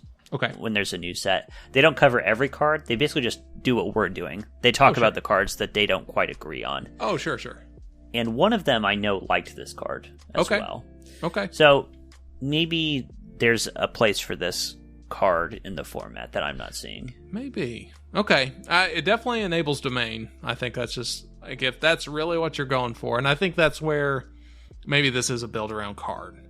Yeah. But yeah. Okay. That's fair. I don't know. Just when I first saw this one, and you talk about all the different like concessions, like the high mana costs, just putting it on top of your library, stuff like that. So it definitely draws it back. I absolutely concede that. So maybe if I were to grade this again, I still am higher on this one. I would still probably say like a C+. Hoping to see some play with this one just to kind of see how it actually plays out. Yeah, there could be a place. There could be a place. Could be. Okay, let's start rounding things out with the artifacts. All right. And I'd like to talk about Joda's Codex. Okay. I'm delighted about this card. I hope it is actually good. Yeah. This is 5 mana for an artifact. It has domain. Sure. You pay 5 and tap it to draw a card, but it costs 1 less for each basic land type you control. So obviously, if you've got all of the land types, it's just tap, draw a card, which is obviously great. Yeah. I gave it a D or F, and the reason I gave it a D or F is because it seems like every set has a card like this. Sometimes it's colorless, sometimes it's a colored artifact, but it's something that will eventually start just drawing you cards straight up. But it's expensive up front, and they tend to hate these. Yeah, that's fair. So I gave it a D or F. They gave it a build around B for the domain deck. You gave it a C. I'm delighted. I hope this is good in that soupy deck. 5 mana is a lot to pay. It is. But in the domain deck, if you can just pay 5 and immediately tap it to draw a card, it pays for itself straight up. Sure. So that I can see why this is actually a good version of this card. So I'm happy that we do get to see a good version of it. I think there's a lot of variance with this card. Yeah, definitely. There'll be games where this is absolutely doo-doo. And definitely lots of decks where you should not play this card. Yep, absolutely. I think this is an earlier pick, and it is built around to their point. So if you get this, you're going domain. Like there's no ifs, ands, or buts about it. You're not playing it if you're a 2-color deck. The 3 mana to draw a card, that doesn't work. So I get where they said build around B on that one. I said C, maybe that's kind of where it falls. I don't know. If you're like a 3 to 4 color deck, I still think that might see play. Yeah, maybe. Yeah. You have the right idea as far as where to pick it, I think. Sure. Because this is, if I saw this in my opening pack, I would not take this. No, I wouldn't. If I'm already in domain, I'm like, hell yeah, I'll pick this up. This is great. It's not a reason to start playing in domain, but once you're there, it can be a good card. Yeah, it's an excellent supplement to it. All right, speaking of multicolored, do you want to talk about Relic of Legends? I mean, this is we need to. What I need to do is send you a clip that is just like we can just insert clip here for every time this type of card is played, because I create it highly, they create it poorly. I'm right every time. Like, I know this is just such a good card. Anyways, all right. Relic of Legends. 3 mana, artifact, uncommon. Tap, add 1 mana of any color. You can also tap an untapped legendary creature you control, add 1 mana of any color. So I give this a B+. I think it's fantastic. Tons of mana value. Works well in this set here because of domain, yada, yada, yada. Like, it just fixes your mana. Plenty of legendaries as well. So, I mean, you can use this to get ahead at this point. So I give this a B+. I think this was my highest grade. And I knew it. This is just a guaranteed, well, in this case, 7 points. So I guess this tied for the highest delta. But like, this one's explainable versus the other one. I really didn't understand why. Okay, so I gave this a B+. You gave this a C-. It's barely playable. And then LR, of course, gave this a D or an F because they hate me and they hate this type of card. So they do. I just fundamentally disagree with them on mana rocks like this, especially ones that just support everything that this set is doing. So I just think this is just a slam dunk. I'm picking this very highly. Unless there's one of those staple temp post multicolored cards, and even at that, I put this in the same category as those. If it's not a strong enough one compared to Relic of Legends, I'm just going to pick this knowing that I'll probably get a rare that will work very well for this. So I'm putting this right in the category to maybe a hint better than some of the temp post uncommons that we reviewed earlier on. Yeah, I think, as I've alluded to several times, I think 4 or 5 color soup decks are going to be very prevalent, especially as the format evolves, and this is just a great card for that. I mentioned how this set is already reminding me of Call Time. Sure. And that was the set that had the first of these 3 mana rocks, the Ring of Night, or whatever it was called. Yeah. No. And that wound up being an amazing card in that set. And I think this has a good chance of being a very solid card in the set, because as those multicolored decks rise to prominence and you've got all these expensive spells, I think this will be a very solid card. Yeah, absolutely. Yeah, I mean, I gave it a C-, but this is just me trying to rack up points, basically. Yep. I don't fully buy that, but I will happily take my points. Oh yeah, absolutely. You got some points on me on Vanquisher's Axe. Aha. This is a crappy bone splitter. 1 mana for an equipment. Equip creature gets +2/+0, but equip 2 instead of equip 1. Bone Splitter is one of the all-time great equipments. Yeah, sure. Limited. But when you just bump up the equip by 1, it knocks it to a D or F for U and LR. I still said it's a C. I don't know. I gotta let go. I guess I do. I understand. I know fully well that the equip cost is everything. Sure. When it comes to equipment. Like, if they flip those numbers, if it's 2 to play and 1 to equip, all of a sudden this card gets a lot better, actually. Yeah, sure. But I don't know. Just being able to move 2 power onto your random flyer, your random unblockable, seems okay to me. I do buy that this is a D or F, though. I mean, we're just solidly back. Like, we had one set, I think, where we got to emerge from the murky depths of D or F artifacts, and now we've never left it since. Yeah, we're back. And I just don't know why they bother. I don't know why they bother putting artifacts in sets.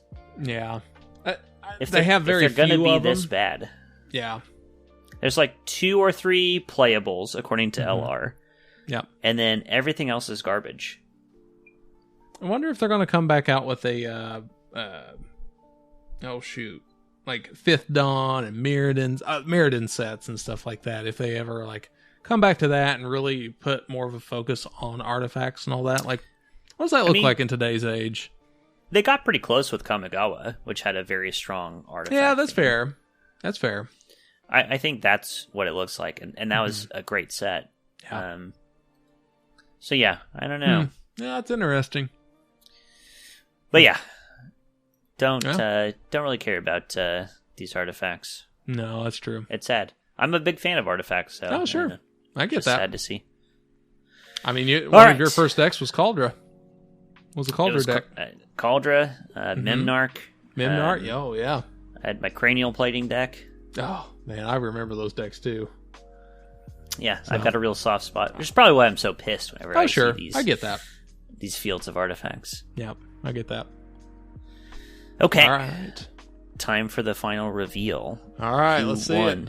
Today's Filthy Casuals review. I feel like this was closer. I feel like it. You are correct. You are very correct. Seth's final score, 251 minus 237. All right. It's only 14 points. Okay. Differential. This was a funny set, just looking at the points, because we had tons and tons of cards where you and I were at 0 or 1. Yeah. Tons of cards where we both got 6s or 7s. I know, we had huge swings. And then also a few where we were very lopsided. So it makes sense to me that it came out that even. Yeah, it really did. That's interesting. So what do you think overall about this set? Overall, I like this one. I'm much more excited for this set than I was for Streets of New Capenna. Kind of like I alluded to earlier on whenever I kind of have my pseudo set review. I think this is going to slow down a lot. Honestly, I'm a big fan of that because I just like to sit there and try and think about like the different options. I don't think this is like overly like trying to really grasp at a lot of stuff. I just felt like Streets of New Capenna was just trying to do everything all at once. I feel like this one is a little bit more linear. Maybe that's not true. I don't know, but I feel like that is the case. Like this is just like getting domain and really like trying to like build the grindiest kind of deck that you possibly can.